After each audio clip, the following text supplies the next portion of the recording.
Hello everyone, I am a third year med student and अहिले चाहिँ मेरो nursing rotation day 4 पनि सकिसक्यो। सो 1 बजे चाहिँ हामी वार्डमा गयौँ। त्यसपछि हामीले मर्निङ केसेसको ह्यान्डओभरहरू सबै हेऱ्यौँ। सो डे 1 मा चाहिँ हाम्रो अब्जर्भेसन मात्र थियो। डे 2 बाट चाहिँ अलिअलि कामहरू हामीले आफै पनि गर्न थालेको, जसमा चाहिँ हामीले भाइटल्सहरू लिइरहेको थियौँ अनि एफएसएच पनि हल्का हल्का सिक्दै नै थियौँ।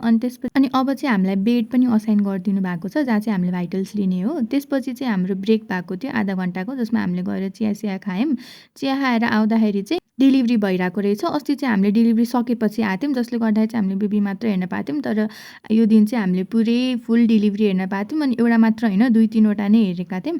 डेलिभरी हेरेपछि चाहिँ सिस्टरहरू चाहिँ प्लासेन्टा हेरिरहनु भएको थियो। त्यति मात्र नभएर चाहिँ अब हामीले चाहिँ क्यानुल लगाउन, निकाल्न, न्युबर्न बेबीलाई भिटामिन के कसरी दिन्छ, त्यो सबहरू पनि अब्जर्भ गऱ्यौँ। त्यसपछि चाहिँ हाम्रो छुट्टी भइसकेको थियो अनि मैले चाहिँ एउटा इन्जेक्सन किनेको थिएँ। म ब्लड ड्र गर्न ट्राई गर्छु भनेर, तर अहिलेसम्म गरेको चाहिँ छैन। त्यसपछि हामीलाई 7 बजे फेरि बोलाएर छुट्टी दिइहाल्नुभयो अनि त्यसपछि म होस्टेल आएँ। By by.